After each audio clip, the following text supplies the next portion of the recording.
O tema da nossa palestra hoje é Caridade, Fé e Esperança. Nossa palestrante, seja bem-vinda, bom dia, Gigi Prado, e ela é da nossa casa Amor e Perdão. Bem, bom dia, né? Bom dia. Obrigado por vocês estarem aqui nesse dia. Nós vamos falar da fé, estudar, tentar compreender a forma que nós podemos exercitar a fé. Por exemplo, hoje vocês estão exercitando a fé com a constância. Vocês estão aqui nesse dia chuvoso, em que a tempestade de vento, que alguns poderiam achar que é uma coisa ruim, é uma coisa boa. A própria natureza está fazendo o quê? A poda das árvores, a limpeza, retirando aquilo que não é mais necessário. É lógico que alguns acidentes podem acontecer, mas a gente precisa olhar o mundo com um olhar mais amigo, né? Ser um pouco mais otimista, ou pelo menos ser mais positivo. Porque a fé, ela exige isso da gente. A fé, a gente precisa desse exercício da fé, porque todos os dias nós somos testados. E se nós dissemos que não temos fé, não teremos mesmo. Que se nós nos fechamos para qualquer sentimento, aquele sentimento ele deixa de existir em nós. Então a fé é confiar. Confiar no futuro. Essa tempestade deve durar um dia, 2 dias, não vai durar um ano. A fé também necessita do quê? Do conhecimento. Se nós temos conhecimento, se nós estudamos, se nós aprendemos sobre a nossa vida, sobre as tarefas que nós precisamos realizar, a gente não fica com medo, a gente passa a ter fé, porque fé é confiança.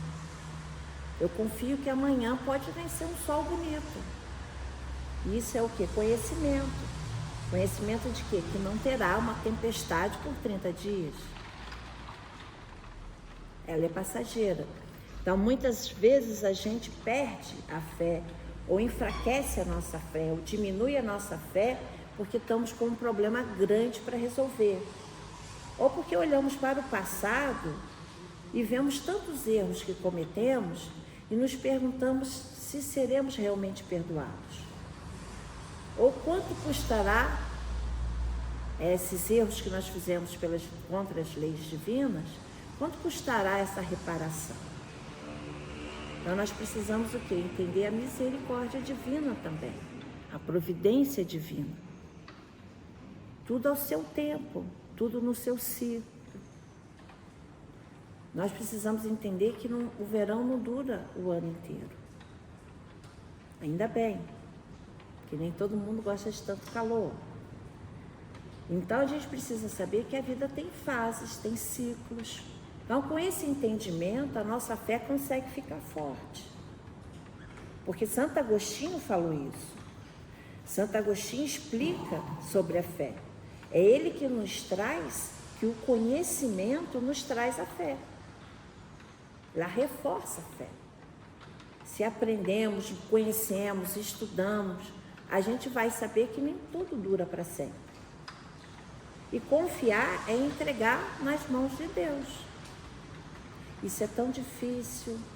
É difícil para quem quer o controle, para quem não se perdoa, para quem não perdoa o outro. E a fé, ela exige um monte de ferramentas para que a gente se mantenha. A fé é o nosso relacionamento com Deus. Se você não é religioso, é o nosso relacionamento com o Criador, com o universo, com o mundo. Porque nós vemos a vida das outras pessoas continuar. Então, por que razão a nossa terminaria? Ou não teríamos mais esperança? Porque o assunto é fé, caridade e esperança. Se a gente tem fé, a gente tem aceitação de Deus. A gente tem aceitação dos ciclos da vida. Temos a aceitação das estações do ano. Depois da segunda vem a terça. Então nós sabemos que as coisas continuam. Elas não voltarão a ser o que são. Nós não podemos voltar e corrigir o passado.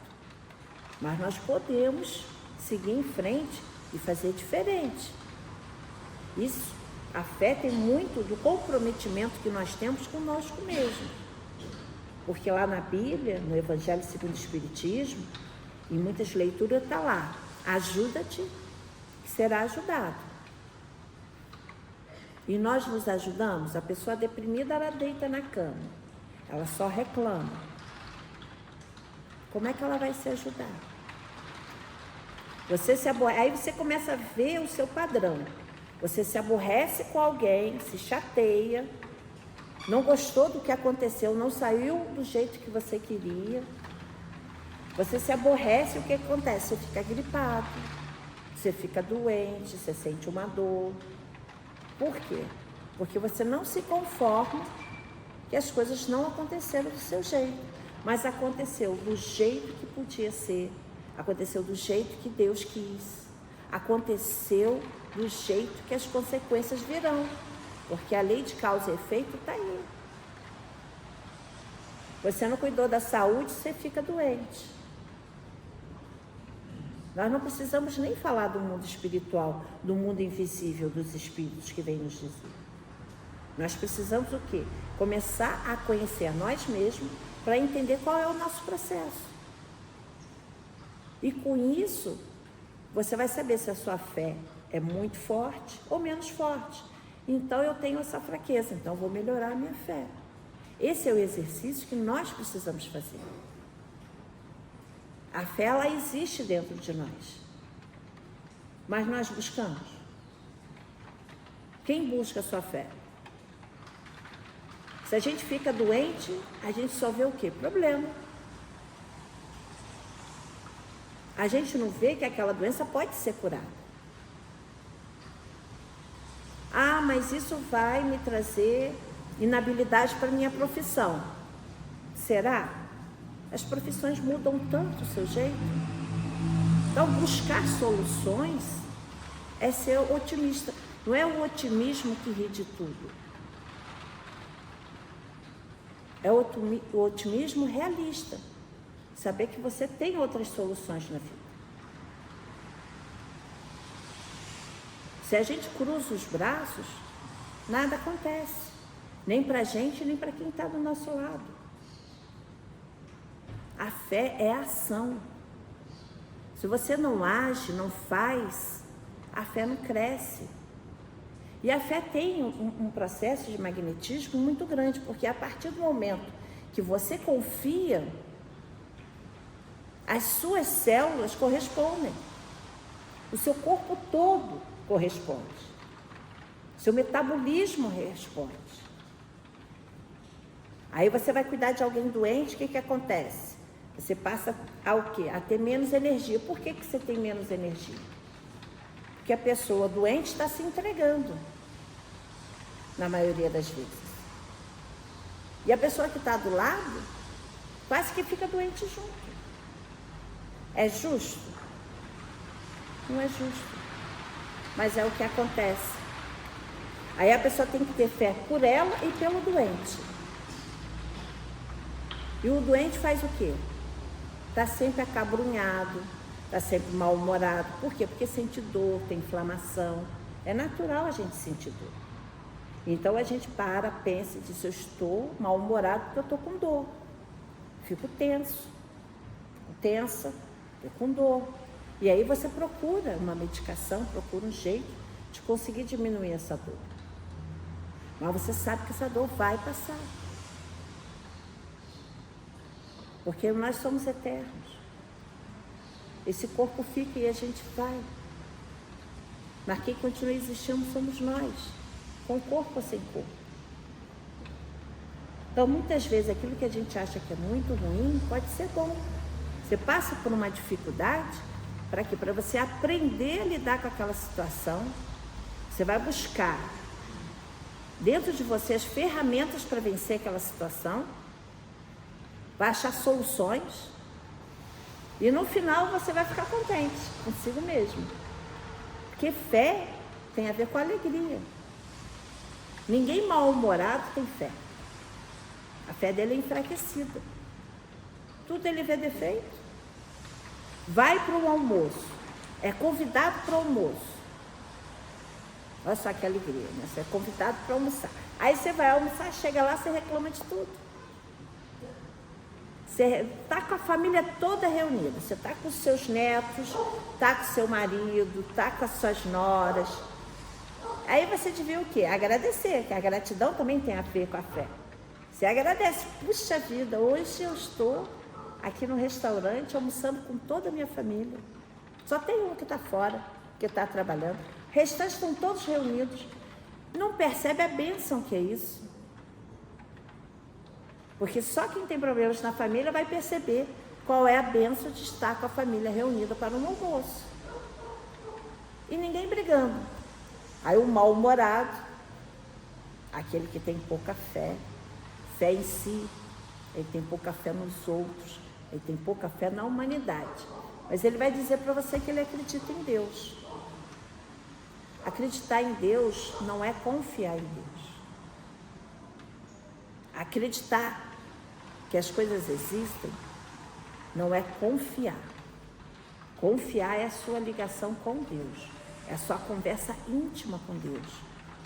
É você chegar para Ele e falar assim, eu agradeço por isso, isso e isso. Mas eu quero ressaltar que eu reclamo disso, disso, disso. Mas reclama uma vez só. Santo Agostinho, o que nos ensinou? Santo Agostinho, no final do dia, ele se perguntava, como foi meu dia? Eu estou contente com o meu dia? Gostei do meu comportamento? Estou me sentindo orgulhoso disso? Se eu tivesse que partir hoje e dar de cara com Deus ou com Jesus, eu ficaria contente ou ficaria envergonhado? Porque não é só as atitudes que nós tivemos, são os pensamentos que nós tivemos. O pensamento é criação. Então, se chegar no final do dia e você fazer uma listinha, pode ser mental. Como foi meu dia? Puxa, eu não devia ter falado daquele jeito.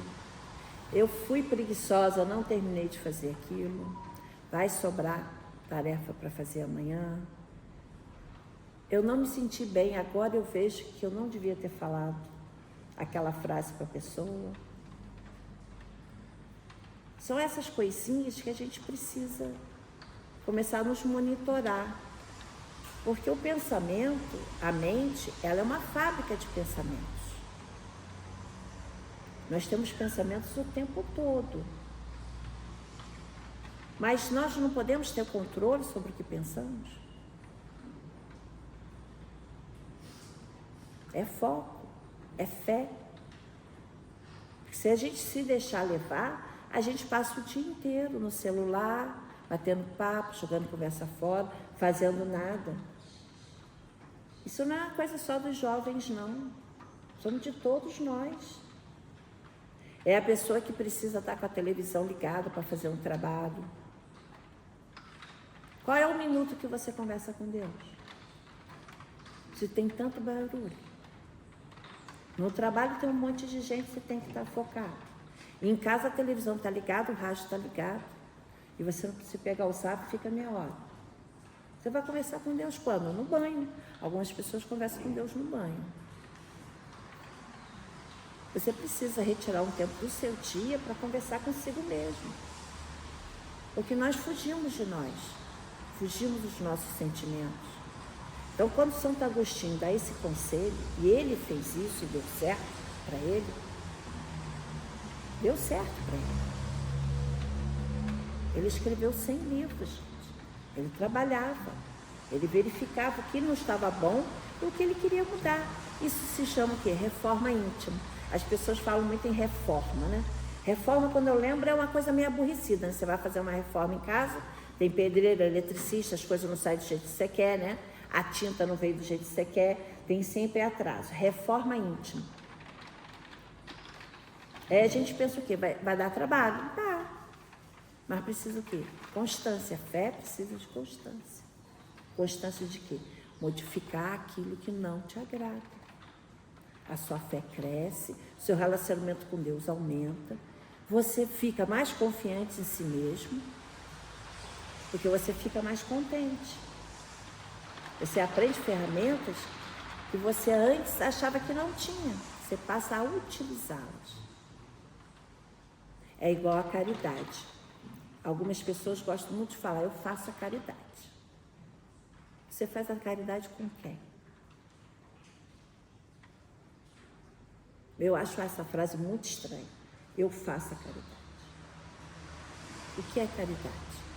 Porque quando eu estou ajudando um amigo meu, em qualquer situação, estou ouvindo ele, eu também estou me ajudando. Porque do jeito que ele reage, do jeito que ele vê a vida, do jeito que ele vive a vida dele, é uma lição para mim. É um modo diferente de viver do meu. E se as coisas podem dar certo para ele, quem sabe eu não devo mudar os meus pensamentos sobre como eu vejo a vida.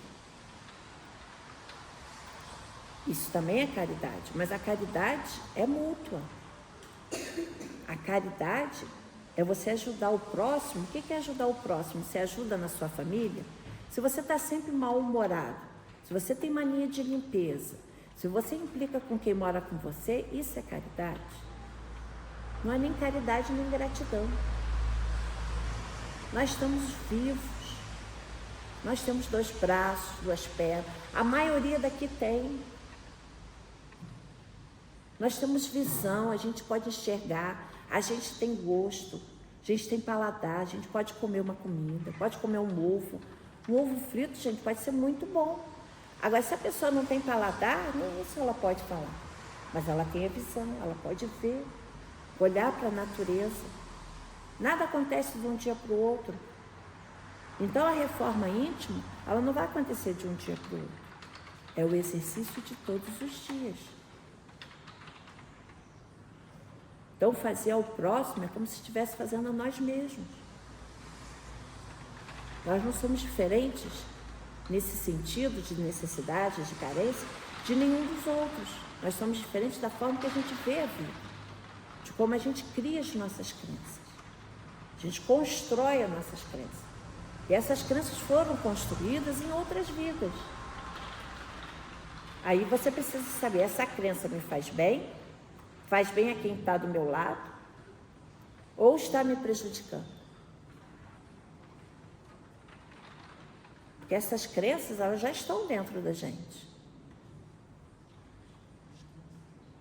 E aí você vai vir o desânimo, vai vir a falta de fé, o cansaço. Às vezes o seu trabalho não anda, você não sabe por que ele não anda. Sua profissão, você não consegue seguir a profissão. Você não consegue ir na casa espírita, você não consegue brincar com seu filho, você não consegue colocar sua leitura em dia. Isso tudo vai te trazer desânimo. Mas saber que isso é uma fase, que isso é um ciclo. Um ciclo, é redondo. A gente precisa entender isso. Aí a gente consegue o quê? Se conformar, não a conformidade de não agir, mas se conformar, eu sou desse jeito, eu sou implicante, tem mania de limpeza, né? Tu tem que estar muito limpo, não vai ter bactérias não. E aí você ir corrigindo isso aos pouquinhos, todo dia um pouquinho. Quando o Santo Agostinho manda a gente fazer esse questionamento, ele não é para fazer uma vez ou outra, porque depois a gente esquece. Todo mundo vai fazer hoje, vai fazer amanhã, na terça-feira eu estou esquecendo. Mas tem que retornar. Faz um diáriozinho. Não para contar as suas intimidades, não. Mas para falar do que você sente. Que essa é a maior intimidade que você pode ter. Conversa com Deus aquilo que você gostaria de ser melhor. Porque as pessoas à nossa frente são nossos exemplos. E se a gente não gosta de ninguém à nossa volta, temos Jesus. Porque a gente fala muito de Jesus, mas estamos bem longe dele. Porque a caridade, a gente diz que está prestando caridade, mas caridade é ser benevolente consigo e com o outro. Se alguém vem reclamar de Maria para a gente tem que achar as qualidades de Maria. Maria tem qualidade, tem defeito, tem problema. Porque às vezes os defeitos nem são defeitos, são problemas que a pessoa não consegue resolver dentro de si mesma. Porque quando a gente vê problema, a gente acha que o problema está no caderno, o problema está no outro. Mas problemas são as dificuldades que temos de lidar com a vida. Então, ser observador e observar o próximo, a gente vai ver. Eu conheço gente doente que é mais alegre do que eu. Tem fé, faz caridade, porque toda vez que eu vou lá, acreditando que estou fazendo uma caridade, fazendo a visita, eu saio mais contente do que eu entrei. A caridade foi de quem? Foi mútua. Que nós fazemos parte de uma humanidade. Então, se o seu irmão não vai estar bem, com certeza a gente vai demorar para ficar bem. Então, o mundo é esse. A gente está vivendo um mundo em que as pessoas não têm tempo de olhar para o outro. Então, caridade, muitas vezes, não é dar as coisas para as pessoas. É dar o quê? A esperança. O que mais nós podemos dar para uma pessoa? Esperança. Uma pessoa tem 5 filhos. O que é que eu vou dar para essa pessoa? Tudo bem, a gente pode dar uma cesta básica, pode ajudar, pode pagar plano de saúde, mas você não tem dinheiro para fazer isso tudo. O que você pode fazer com essa pessoa? Conversar, dar esperança, dar soluções. Mostrar para ela que seus filhos vão crescer, cada um ao seu tempo, vão ficar o que? Maduros, vão trabalhar, vão ter profissão, mas precisam de orientação. Uma mãe com 5 filhos, ela precisa de orientação. Se ela tem um filho, ela já precisa de ajuda. Mas é o quê? É alguma coisa que a gente precisa dar de dinheiro? Não, é só tempo, é interesse, é vontade. Porque a fé tem a ver com vontade. Porque quando você tem vontade, principalmente no bem, as suas células todas correspondem. Você tem força para trabalhar. Uma mãe que acabou de ganhar um neném, ela sabe disso. Que ela acaba de ganhar um neném, ela não tem força para nada. O corpo dela está exaurido. Mas ela levanta e vai alimentar a criança. Isso é conhecimento, ela sabe que precisa alimentar a criança, mesmo estando cansada. Isso é caridade com ela e com a criança. E isso é esperança. E é alegria amamentar, porque amamentar traz alegria para a mãe. E traz alegria para a criança. Então são coisas simples que a gente não vê no nosso dia a dia, que nos faz aumentar a fé, fortalecer a fé. Porque fé é vontade de viver. Ah, mas na minha vida nada está certo. Nada, não tenho alegria. Mas será? Você está andando? Está vendo? Está escutando? Dá para comer um arroz com ovo? Então você tem condições físicas, morais, intelectuais, você tem inteligência para mudar essa situação. Você só precisa o quê? De fé. De fé. A fé é relacionamento com Deus, relacionamento com o Criador. Se você não tem relacionamento, como é que você vai conseguir construir a sua fé? Exercitar a sua fé, viver a sua fé. Ah, mas eu vou à casa espírita toda semana, eu vou à missa toda semana. Isso é uma demonstração de fé? É uma constância? É. Mas e o restante? A caridade consigo? e com o outro. Seja qualquer outro. Às vezes a gente tem uma família grande que não dá nem para se preocupar com fora de casa. Mas se você se preocupa com dentro de casa e consegue trazer momentos de alegria, você consegue ser caridoso em casa e caridoso consigo.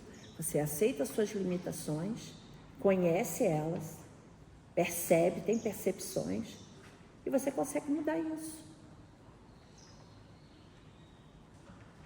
O problema é que a vida vai levando a gente roda, roda, roda. Parece um pneu descendo ladeira abaixo e a gente não consegue parar para pensar. Então, um momento de reflexão no final do dia, no princípio do dia, pedindo proteção, pedindo para que seu anjo da guarda esteja com você. Isso é um exercício de fé e confiança, que existe constância, que vai te trazer tanta fé quanto esperança. Aí eu me pergunto, todos nós aqui fazemos isso? Nós fazemos esse exercício? A gente se coloca no lugar do outro? Às vezes a gente fala assim, vem lá, chata, vai falar da doença toda de novo. Tem um amigo meu que é ótimo, toda vez que eu encontro com ele, ele me fala de todas as cirurgias que ele teve.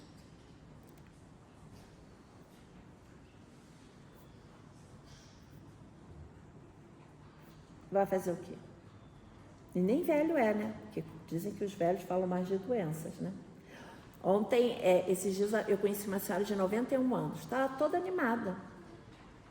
Ah, tomou um café tão gostoso, eu falei assim, isso é melhor do que sexo. 91 anos, está saindo, está passeando, tem amigas, tem relacionamento com Deus, tem fé e tem esperança. E reclamou menos da vida do que eu reclamaria. Outro dia uma amiga falou assim, tem uma amiga minha que tem 88 anos, trabalhadora da casa espírita. Bacana, rapidinho, nervosinha, agitada. Aí perguntaram, quantos anos você tem? 88 anos. Ah, eu queria muito chegar na sua idade desse jeito.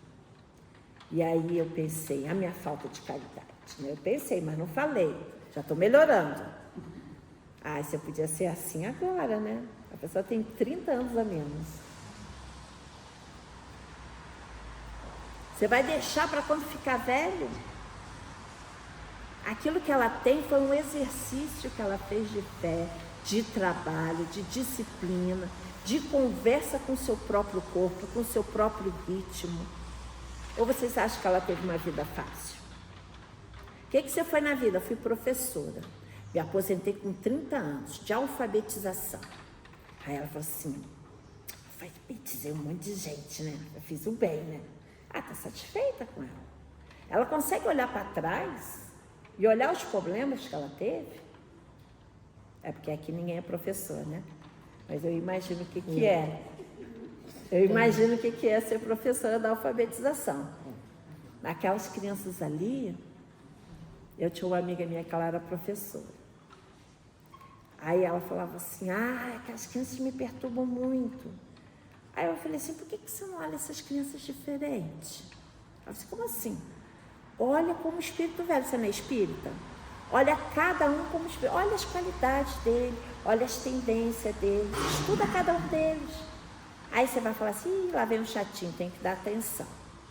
Ah, vem o chorão, tem que dar cola. Ah, vem o implicante, tem que corrigir. Se você passar a olhar eles como seus amigos, e que eles são diferentes um do outro, um vai te obedecer e o outro não, você vai aprender a lidar com cada um de forma diferente. O que está te faltando aí é olhar para eles. Era de escola pública, todos carentes. Mas ela chegava, tomada por aquele nervosismo, e ela começou a tentar mudar isso. Passou a ficar mais contente em dar as aulas para aquelas crianças. Porque a gente precisa olhar o outro assim. São como filhos nossos, como irmãos nossos, somos nós.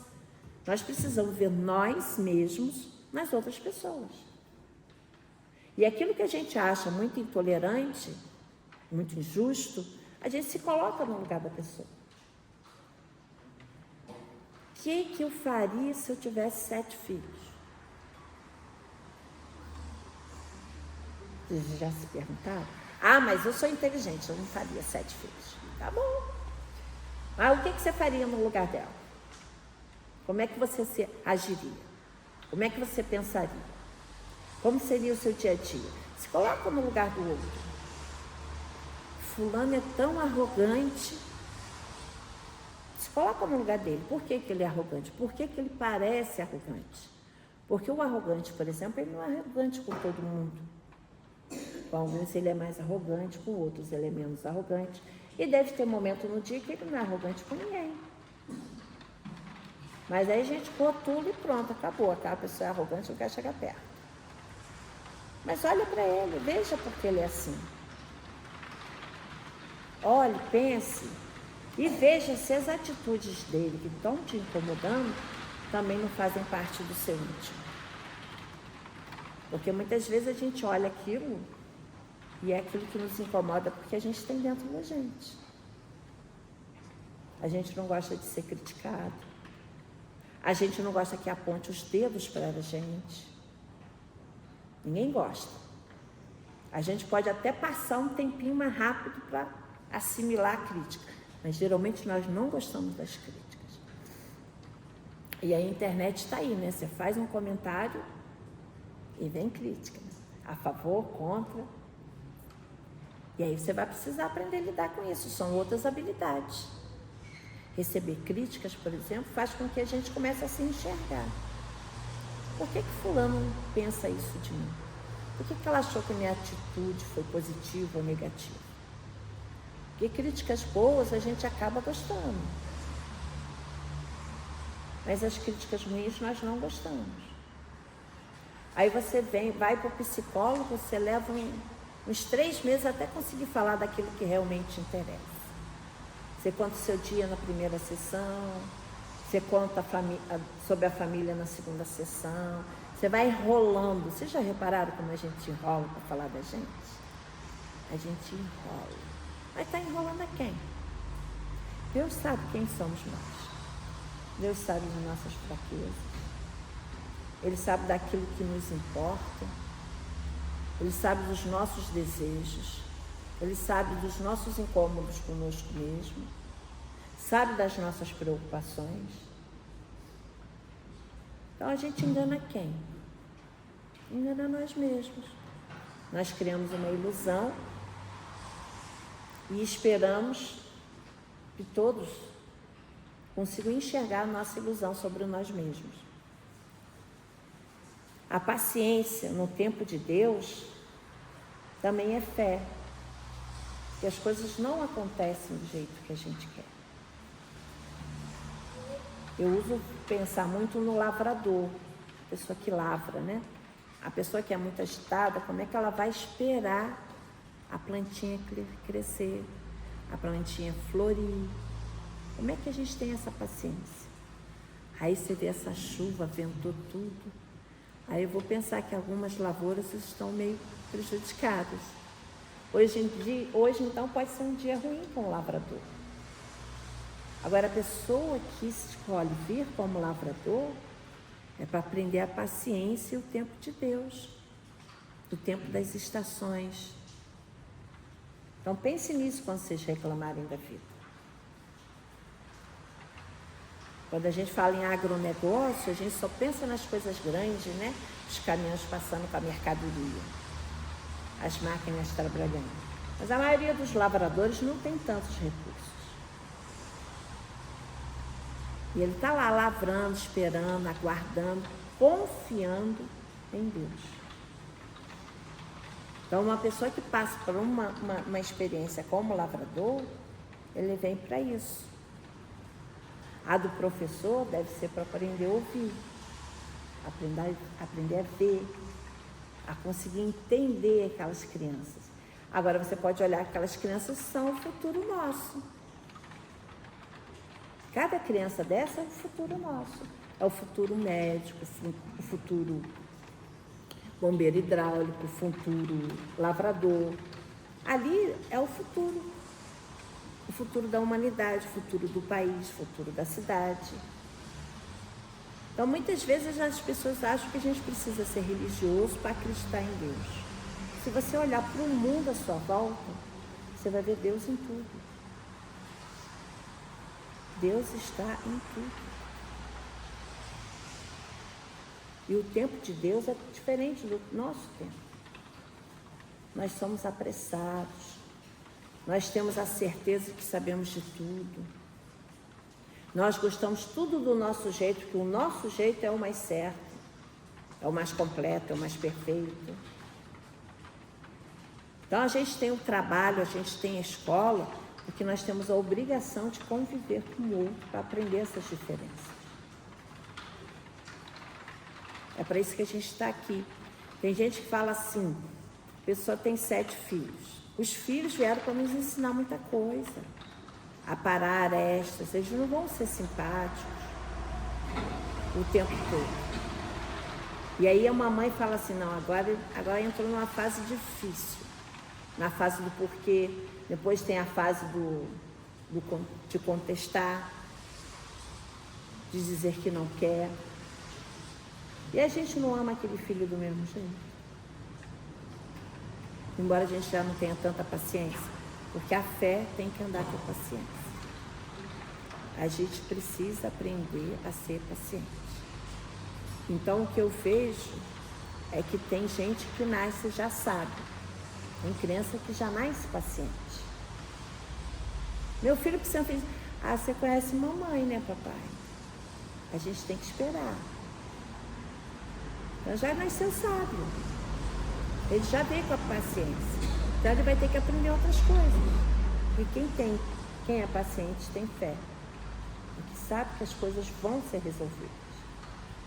Então quando estiverem muito desestimulados, cansados, tristes, com problemas em que você não vê solução, converse com alguém, converse com um amigo. Os amigos darão sugestões, darão soluções boas, ruins, você descarta.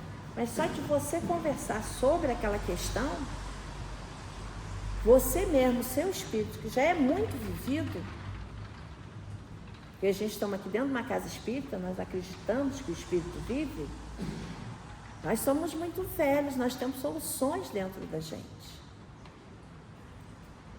Então, conversando com uma outra pessoa, que é um outro espírito velho, nós vamos descobrir uma solução. Vão ter soluções ruins, nós vamos achar graça.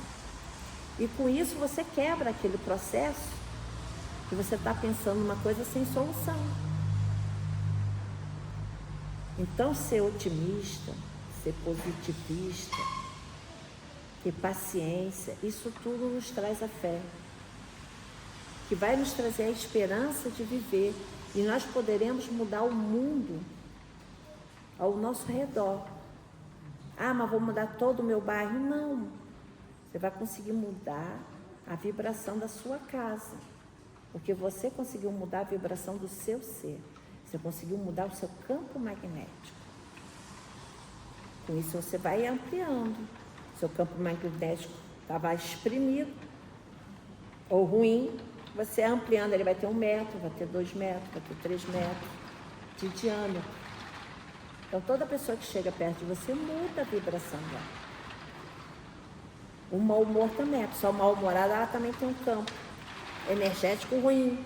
Quando a gente chega perto dela, a gente fica mal-humorado. A gente vai pensar no problema, vai enxergar uma dor. Então, se você conseguir mudar a sua vibração um dia de cada vez, ela vai persistir nos outros dias. Porque as células, elas guardam memória. Então, aprender a confiar, aprender a colocar nas mãos de Deus, aprender a ter constância. Porque a pessoa que muda de ideia todos os dias, ela não consegue pensar. Todo dia ela tem uma nova solução, todo dia ela tem um novo problema, todo dia ela reclama. E isso baixa a nossa vibração. Melhorando a nossa vibração, as células melhoram, as doenças são curadas. As pessoas não pensam nisso. Agora, se a sua vida está do jeito que você não gosta mesmo, vai ajudar alguém. Sai de casa. Sai de casa, mas não vai para um lugar muito bonitinho, não. Vai lá para um lugar mais simples. Vai ver como as outras pessoas vivem. Vai ver se os seus problemas são realmente muito grandes. Porque você vai achar solução para um monte de gente.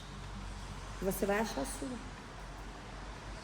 Porque quando a gente olha para o outro, a gente pensa assim, se fizesse isso, se fizesse aquilo, melhorava, não é? Nós temos soluções para os outros. Mas muitas vezes nós não temos solução para nós. Então, fé é ação. Caridade é ação. E aí, esperança, ela vem da ação. Porque você começa a afirmar o seu espírito como grande, como forte, como firme. Então, a sua vida toda vai refletir isso. E isso o universo nos devolve. Isso é a lei de causa e efeito. Tudo que você manda, você traz. Então, uma mãe, por exemplo, não cuidou dos filhos. Foi egoísta. Não deu atenção. Aí, quando os filhos crescem, eles não dão... Vai receber o que de volta? Falta de atenção.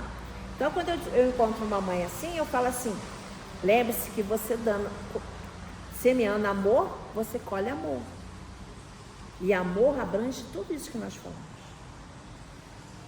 Então, se você é amoroso, se você tem amor consigo e para o próximo, você tem fé, você tem esperança.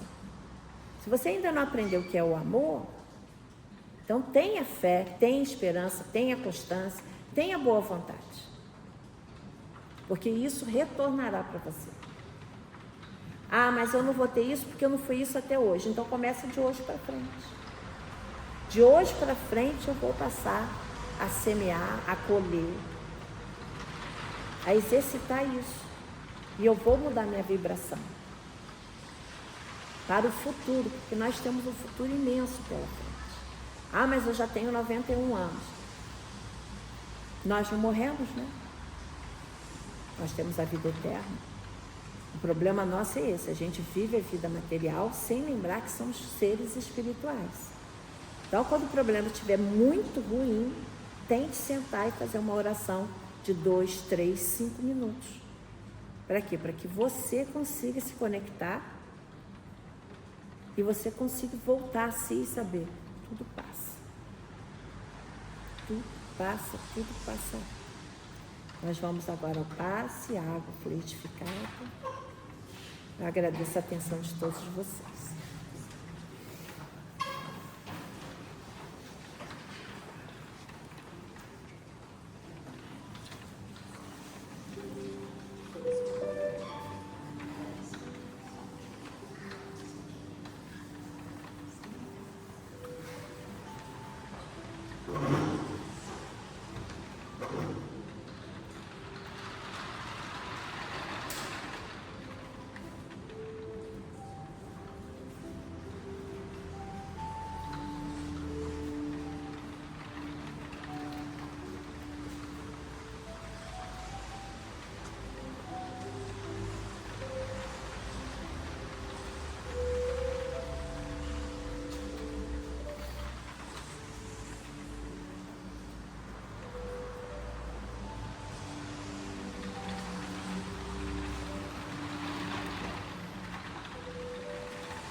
ser?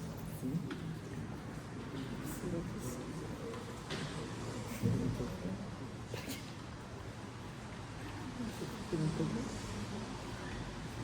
Ah, é,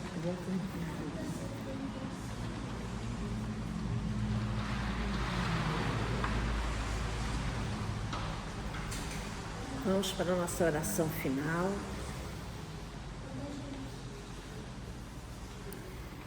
Pedimos a Jesus, nosso amigo e mestre, para que nos ajude a compreender e a exercitar a fé da melhor maneira que nós consigamos fazer. Agradecendo a todas as falanges amigas, a todos esses espíritos que nos acompanham. Confio e acredito em nós. Agradecemos a Deus por confiar que faremos a nossa parte, que teremos ação, que teremos fé, que teremos esperança para transformar esse mundo e trazer a alegria e a felicidade necessária para viver. Agradecemos a Deus e a Jesus e a Maria, que é seu mês, Maria de Nazaré, Nossa Senhora da Aparecida, que nos proteja para todos os dias dessa semana, nos trazendo a fé e a força necessária para viver um dia de cada vez e conseguir enxergar aquilo que existe dentro de nós. Que assim seja, graças a Deus. Vou passar uns recadinhos. Aos que chegam aqui pela primeira vez, sejam muito bem-vindos. Nós temos 2 palestras, né, que ocorrem na quinta-feira às 19 horas, como essa. Temos a evangelização infantil também na quinta. Temos no domingo às 10 horas, também temos a evangelização, então divulguem. A nossa casa está com um estudo sistematizado da doutrina espírita. E o nosso próximo encontro é dia 27 de outubro, no horário de 17 às 18h30, na segunda-feira. E na terça-feira, dia 28 de outubro, das 16 às 17h30. Eu gostaria também de falar sobre isso é para quem desejar, quem puder. A casa, se vocês observarem, ela vem sendo aumentada, né?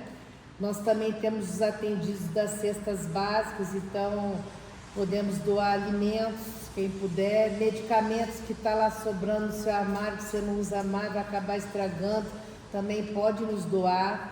E se você quiser contribuir mensalmente para a nossa casa, com a quantia que lhe convier e der, a gente tem o carnezinho, se chama Contribuinte Amigo, né? Você pode fazer a doação de 3 maneiras. Você pode fazer por Pix, ou pode vir direto na tesouraria com o carnezinho, ou pode fazer depósito. Então, aos que se interessarem, tá bom? Pode aqui pegar o carnezinho. A gente sempre termina, né, aos domingos principalmente, enfatizando a importância do Evangelho no Lar. Isso aqui é uma distribuição gratuita, se você não sabe como fazer, aqui tem o passo a passo. E o objetivo do Evangelho no Lar é levar realmente à luz da doutrina os ensinamentos do Cristo. E ela serve para quê? Para purificar o ambiente, para unir os familiares, né? Você vai seguir o passo a passo, sempre tem um livrinho que você vai ler, pode ser o próprio Evangelho, segundo o Espiritismo. Você abre uma lição, lê em conjunto com a família e discute sobre o assunto e depois faz a oração de encerramento. Aí muita gente pergunta, mas eu sou sozinho, não tem problema, você faz sozinho lá na sua casa. É de grande importância, e como a Gigi mesmo mencionou, sobre a caridade, a fé e a esperança, ela é como um combustível, né? No nosso carro andar, a gente para no posto de gasolina e abastece, né? Para nós também andarmos aqui nesse planeta Terra, a gente precisa de combustível. E o maior combustível que a gente pode ter é frequentando, né, a doutrina ou aquela que lhe convier.